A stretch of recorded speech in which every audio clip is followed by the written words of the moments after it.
My friends, wanderers of the inner wilderness, you have come seeking success in life, yet I tell you, true success is not a conquest of the outer world, but the individuation of the soul.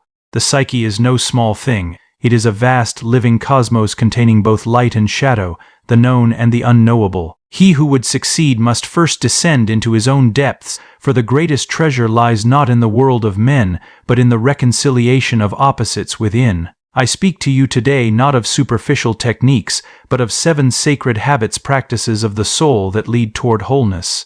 These are not habits of the ego, but rituals of the self. The 7 habits for a successful life. 1. The habit of relentless self-confrontation. My friends, the first and most essential habit is the daily, unflinching descent into your own depths, the relentless confrontation with yourself. Do not begin your day by rushing into the world of appearances, chasing achievements that flatter the ego.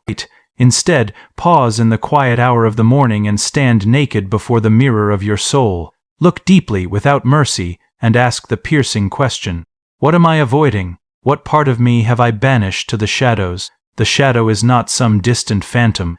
It lives within you, those rejected fragments of your personality, the rage you pretend not to feel, the envy you disguise as ambition, the weakness you hide behind competence, the selfish desires you cloak in virtue.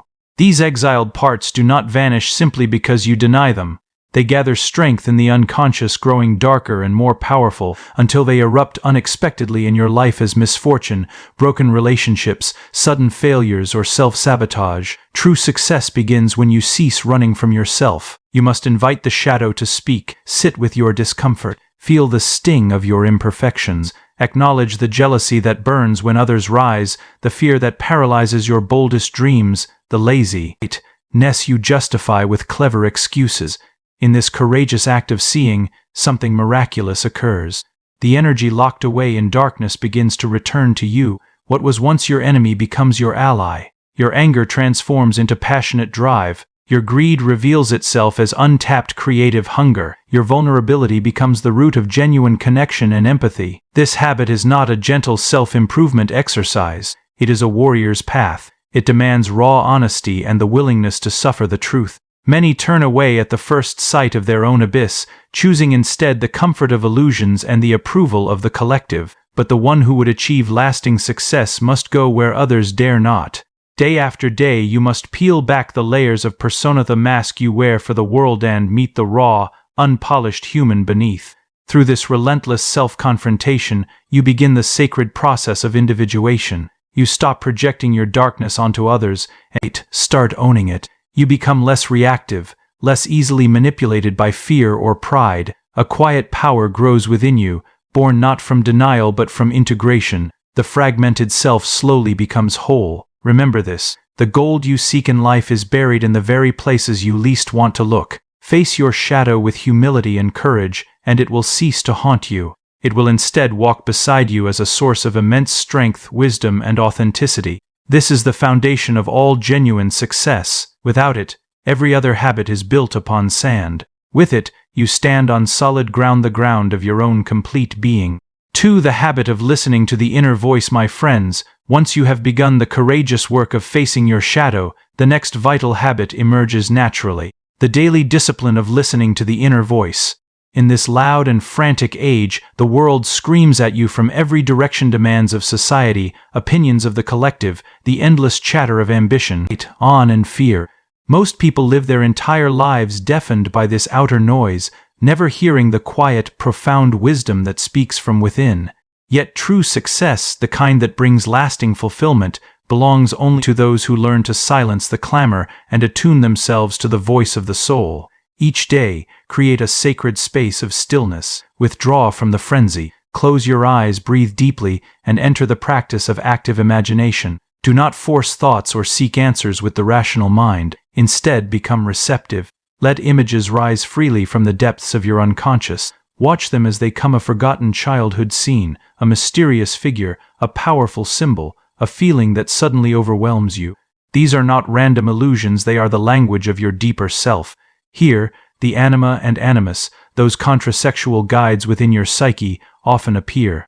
The inner feminine in a man, or the inner masculine in a woman, carries wisdom the conscious ego lacks. They speak through dreams you remember upon waking, through sudden intuitions that flash like lightning in the middle of an ordinary moment, through that still, small voice that whispers when you are tempted to betray your own path for external approval. Many ignore this voice, calling it irrational or impractical, only to later regret the choices made in its absence. Train yourself to listen. Keep a journal beside your bed and record your dreams each morning before the daylight world steals them away. Return to those images during quiet moments. Dialogue with them. Ask the figures that appear, "What are you trying to show me?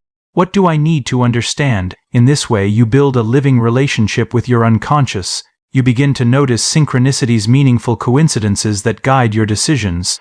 Opportunities appear as if by magic. Difficulties reveal hidden purpose. The path forward becomes illuminated not by external maps but by inner light. This habit demands patience and humility. The inner voice rarely shouts. It speaks softly, often in symbols rather than clear instructions. You must learn its language through consistent practice. The more you listen, the clearer it becomes. Gradually, you will distinguish between the voice of your true self and the voices of fear, conditioning, or ego desire. One leads toward wholeness and authentic success, the others toward emptiness and repetition of old mistakes. Those who master this habit walk through life with an invisible compass. They make decisions with a strange certainty that others cannot understand. They create, lead, and love from a place of deep alignment. The noise of the world loses its power over them. They become guided by something ancient and wise within the very source of genius, creativity, and genuine power. Listen, then, every single day. Turn inward and honor the voice that has been speaking to you since birth. It knows your unique destiny far better than any external teacher or trend.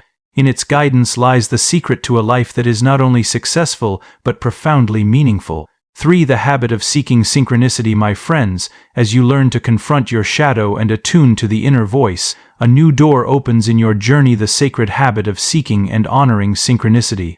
This is no ordinary practice of positive thinking or mere chance. It is the art of recognizing the invisible threads that connect your inner world with the outer events of life. Carl Jung called this phenomenon synchronicity, and a causal connecting principle where meaningful coincidences occur that cannot be explained by cause and effect alone. These are moments when the universe seems to speak directly to you, mirroring the movement of your soul in the language of the external world. Train your perception daily to notice these occurrences. When you are wrestling with a difficult decision and suddenly a book falls open to a revealing passage, or a stranger speaks exactly the words you needed to hear, or an old friend calls at the precise moment you thought of them, this is not random luck. These are messages from the deeper self, confirming you are walking the path of individuation.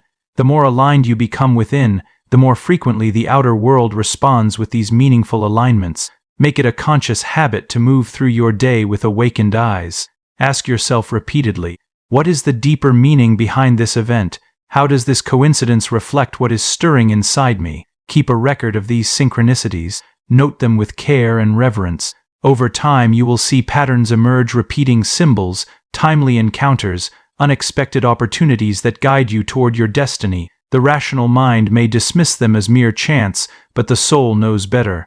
Synchronicity rewards those who have done the inner work. It is as if the psyche and the material world dance together when you are becoming whole.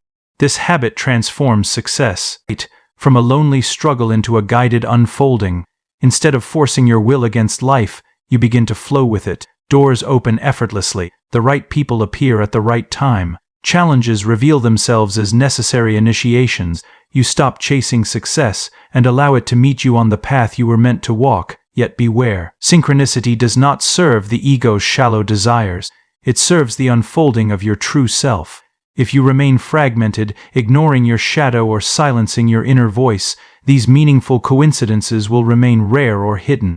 Cultivate this awareness with humility and wonder. Walk in the world as a seeker, not a conqueror. Let go of rigid control and trust the intelligent field that connects all things. When you do, life ceases to feel like a battlefield of random events and becomes a living myth, rich with guidance, purpose, and magic. Those who master the habit of seeking synchronicity never walk alone.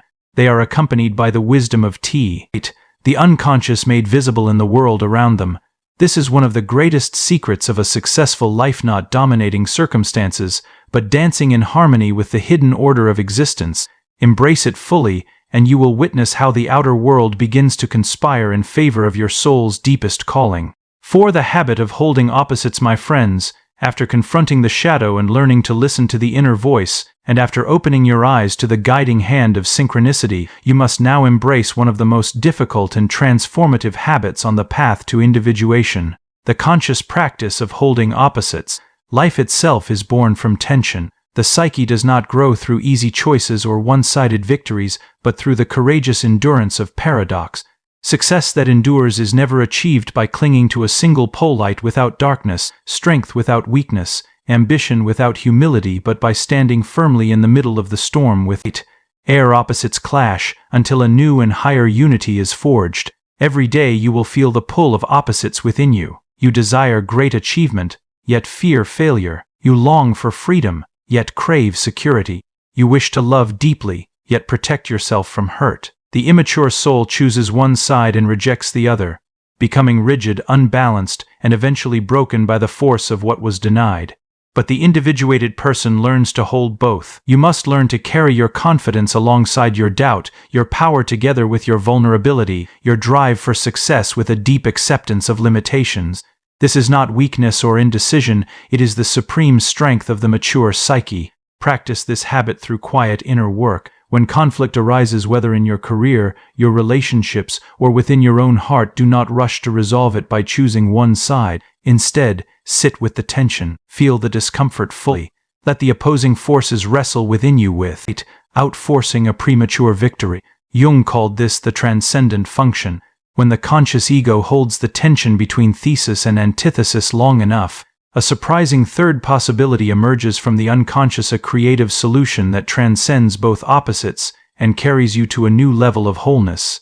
Imagine the executive who holds both ruthless ambition and genuine compassion, becoming a leader who inspires loyalty rather than fear, or the artist who honors both wild inspiration and disciplined craft, producing work that touches the soul, or the human being who integrates both the hero and the humble servant, achieving success without losing their humanity. This holding of opposites builds psychic muscle. It makes you resilient. You become less easily shattered by life's inevitable contradictions. You develop the capacity to contain complexity, and in doing so you gain a rare kind of personal power that shallow success can never provide. This habit demands great patience, courage. The ego hates tension, it wants certainty, comfort, and quick resolution. Yet every time you endure the crucible of opposites, something sacred is born. The self, that greater center of your being, steps forward. What once felt like painful division becomes the womb of new life. Your relationships deepen because you can hold love and anger.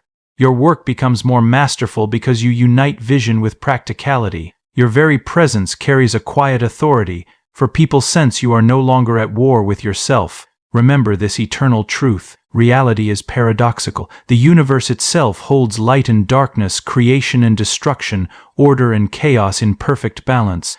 To succeed in the deepest sense is to mirror this cosmic reality within your own soul. Do not seek a life without tension. Seek instead the wisdom to bear it consciously. Hold the opposites daily with honesty, with love, and with unwavering awareness, and you will witness miracles of inner alchemy. Lead of conflict will turn into the gold of integrated being. In this sacred tension you do not lose yourself. You finally become yourself whole, authentic, and truly successful. 5. The habit of mythic living, my friends. As you learn to hold the tension of opposites and feel the growing wholeness within, a profound shift occurs in how you experience your existence. You must now cultivate the habit of mythic living. Most people stumble through life trapped in a small personal story defined by daily routines, petty grievances, fleeting successes, and ordinary failures. They live as mere individuals, isolated egos fighting for survival and recognition. But the individuated soul refuses this diminishment. You are invited to step into something far greater, to consciously connect your personal life with the eternal archetypes of humanity and to live as if your days were chapters in a living myth.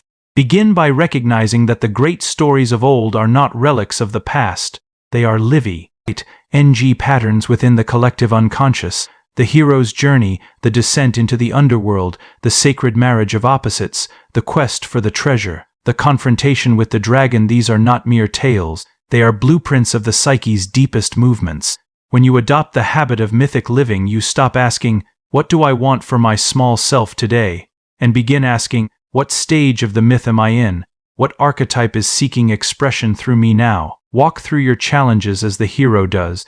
When darkness descends, loss, failure, confusion, see it not as meaningless suffering, but as the necessary night journey, the descent that precedes rebirth. When opportunities arise, meet them with the courage of the warrior or the vision of the magician. In your relationships, embody the lover who seeks sacred union, or the wise old man or great mother who offers guidance and nurturing. Even your mistakes can be reframed through the trickster's playful wisdom. Those disruptions that shatter illusions and open new paths. Make this a daily practice. In the morning, reflect. Today I choose to live mythically. Read the ancient stories not as entertainment but as mirrors. Journal how the archetypes are appearing in your life. Speak to your difficulties with mythic language. This obstacle is my dragon. How shall I approach it with honor? Carry yourself with the dignity of one who knows their life matters in the grand tapestry of human experience. This does not make you arrogant, it fills you with reverence and responsibility. Those who master mythic living gain an inexhaustible source of meaning. Ordinary setbacks lose their power to crush you, for you understand they are initiations. Success becomes deeper than money or status, it becomes the fulfillment of your archetypal role. You create with the passion of the creator, lead with the integrity of the king or queen, and serve with the humility of the servant. Your life takes on a timeless quality. Others feel it in your presence. A certain gravity, a quiet radiance, the sense that something eternal is moving through you. This habit liberates you from the prison of the purely personal. You align with forces far older and wiser than your ego. The mundane transforms into the sacred. Every relationship, every project, every struggle becomes part of a greater unfolding. In living mythically, you do not escape reality, you enter its deepest, most vibrant layer. Embrace this habit with your whole being. Live as if the gods themselves were watching. Live as if your story will be told for generations. For in truth, when you walk the path of individuation with conscious myth, that is exactly what happens. Your life becomes legend not in the eyes of the world alone, but in the eternal memory of the soul. 6. The habit of creative expression. My friends, having confronted the shadow, listened to the inner voice, recognized the guiding hand of synchronicity, held the tension of opposites, and 8. Begun to live mythically, you now arrive at a vital stage in your individuation, the habit of creative expression. The psyche is not a static container meant only to be explored, it is a living, dynamic force that demands to be born into the world. What remains locked inside as pure potential becomes toxic. The unconscious, if never given form, turns into stagnation, restlessness, or even illness of the soul. True success, the kind that carries lasting meaning, requires that you become a channel through which the inner world flows outward into visible reality. This habit calls you to create not as a hobby for leisure, but as a sacred daily practice. Whether through writing, painting, music, dance, sculpture, craftsmanship, or any other form that stirs your soul, you must give shape to the formless. The images, emotions, dreams, and archetypes rising from your depths are raw material. They are the prima materia of your inner alchemy. Through creative expression you perform the great whir. 8K of turning the lead of unconscious chaos into the gold of conscious wholeness. Do not wait for inspiration to strike like lightning. Discipline yourself to create regularly, even when the ego protests that you have nothing worthy to say or show. Sit with the blank page, the empty canvas, the silent instrument. Let the unconscious speak first in its own chaotic language. Allow strange symbols to emerge. Let buried feelings find voice. Permit forgotten archetypes to take form. A dream image that haunted you at night may become a painting by day. A quiet inner conflict may transform into a poem or a story. A restless energy may find release through movement and dance. In this process, you do not merely express yourself, you liberate yourself. Creative expression serves a double purpose on the path of individuation. First, it brings what is hidden into the light, allowing you to see your own psyche more clearly. Many things remain vague and overwhelming while trapped inside once external. Eyes, they become workable. You gain perspective. You integrate. Second, it completes the circuit between inner and outer worlds. The energy that might otherwise have turned destructive or been projected onto others now becomes a gift to yourself and to humanity. The artist does not create only for personal catharsis, but participates in the ongoing creation of culture and consciousness. Approach your creative work with both humility and courage. Release the perfectionism of the ego that fears judgment. The goal is not flawless technique or public acclaim, but honest confrontation and revelation. Some days the work will feel profound, other days clumsy or even foolish. All of it matters. Even the awkward attempts are necessary steps in the soul's evolution. Through consistent creation, you develop a living dialogue with the self. The unconscious becomes your collaborator rather than your adversary. Those who cultivate this habit experience a profound liberation. Inner pressure eases. A sense of vitality returns. Ideas flow more freely, intuition sharpens, and life itself begins to feel more colorful and meaningful. Success in the outer world, whether in business, leadership, relationships, or personal achievement, gains deeper roots because it is fed by a rich inner life. You stop copying the creations of others and begin to birth what is uniquely yours. In doing so, you fulfill one of the deepest purposes of human existence, to make the invisible visible. Commit to this habit with reverence. Let creation become as natural to you as breathing. In every act of genuine expression, you participate in the divine play of the cosmos, bringing order from chaos, beauty from suffering, consciousness from the depths. This is how the individuated soul leaves its mark, not merely by achieving, but by creating. Through this sacred habit, you do not simply succeed in life. You become a co-creator of life itself. 7. The habit of humble service to the self. My friends, you have now traveled through the previous 6 habits and stand at the threshold of the final and most essential one. The habit of humble service to the self. All the inner work you have done confronting the shadow, listening to the inner voice, seeking synchronicity, holding opposites, living mythically, and expressing your creativity finds its true purpose and completion here.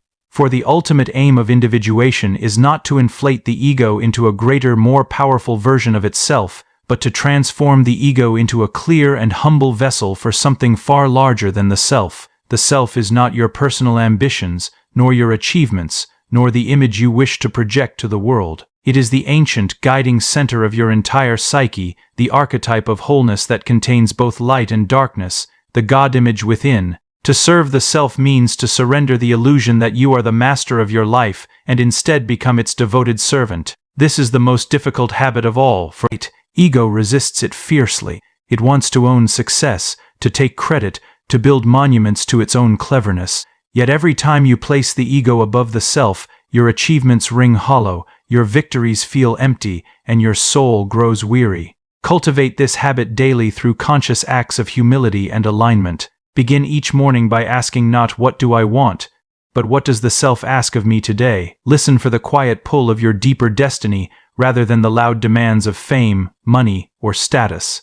When opportunities arise, discern whether they serve your ego's hunger for recognition or the unfolding of your unique wholeness. When challenges come, instead of asking how to overcome them for personal glory, ask how they might refine and mature your soul. Offer your talents, your time, and your presence not as a means to dominate life, but as instruments through which the greater intelligence of the psyche can express itself. This humble service does not mean passivity or neglect. On the contrary, it brings forth your greatest power. When you serve the self, you are carried by a force much wiser than your limited mind. Synchronicities multiply. Creative expression flows more naturally. Mythic depth infuses your actions. You become less reactive, less envious, less afraid of failure because your worth no longer depends on external results, but on your fidelity to the inner call. Those who master this habit radiate a quiet authority that no amount of ego-driven success can imitate. Their work carries lasting meaning, their relationships deepen with authenticity, their presence itself becomes healing and inspiring to others. They achieve greatly in the outer world, yet remain unpossessed by their achievements. Success follows them naturally, not as a chaste prize, but as a byproduct of living in alignment with their soul's purpose. Remember this profound truth.